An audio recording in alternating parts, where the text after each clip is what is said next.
Sound take 7 action.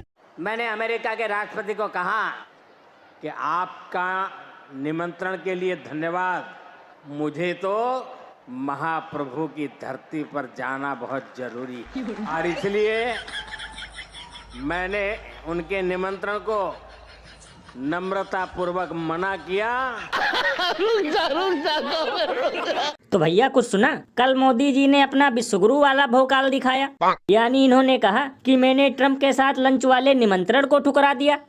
Lallan भैया, ये मोदी जी बिल्कुल सही कह रहे हैं। और इतना ही नहीं, बल्कि इन्होंने ट्रम्प को डांटते हुए ये भी कहा कि तूने पाकिस्तान के आसिम मुनीर को बुलाया है, इसलिए आज से तेरी मेरी दोस्ती भी खत्म।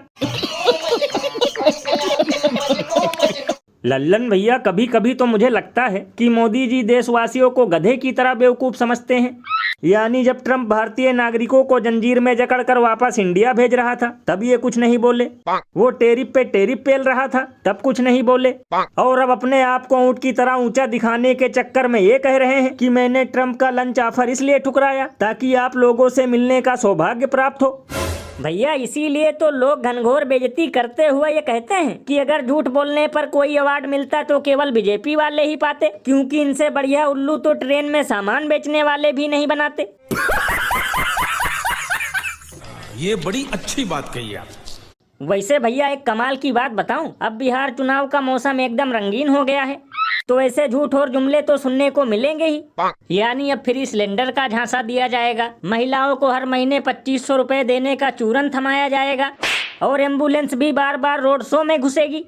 ये बिल्कुल सही कहा आपने। वैसे भैया मैं तो ये सोचकर टेंशन में हूँ कि मोदी जी ने ट्रम्प का निमंत्रण टेलीप्रॉम्प्टर में देखकर ठुकराया होगा या फिर कॉपी में देखकर।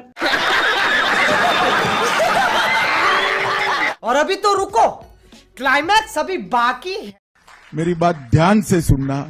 हम सब के जीवन में इस देश में अंग्रेजी बोलने वालों को शर्म आएगी, ऐसा समाज का निर्माण अब दूर नहीं। कितने तेजस्वी लोग हैं हमारे पास, कितने शानदार विचार रखते हैं जी। तो भैया सुना, 12वीं के बाद इंटर करने का ज्ञान देने वाले मोटा भाई का कहना है कि एक दिन ऐसा आएगा जब देश में अंग्रेजी बोलने वालों को शर्म आएगी। तो लल्लन भैया, इसमें चौंकने की क्या बात है? जिनके नेता बराबर बोल नहीं पाते हिंदी, वो तो अंग्रेजी को समझेंगे ही चिंदी। अरे बाप रे, ये तो धोती खोल रहा है। लल्लन भैया, कभी कभी तो मुझे लगता है कि बीजेपी वाले इस धरती पर सिर्फ लोगों का मनोरंजन कराने के लिए आए हैं। यानी कोई अंडे की दुकान पर भगवा झंडा लगवा रहा है, कोई कचरे से सोना बनाने की मशीन बना रहा है, और अब ये आ गए जिनका कहना है कि अंग्रेजी बोलने वाले एक दिन शर्म से पानी पानी हो जाएंगे। भैया इसीलिए तो इस पर महान कवि बाबा लपेटू दास ने कहा है कि जिनकी असली डिग्री का नहीं कोई अता पता, उन्हें तो रहेगी ही अंग्रेजी से खता।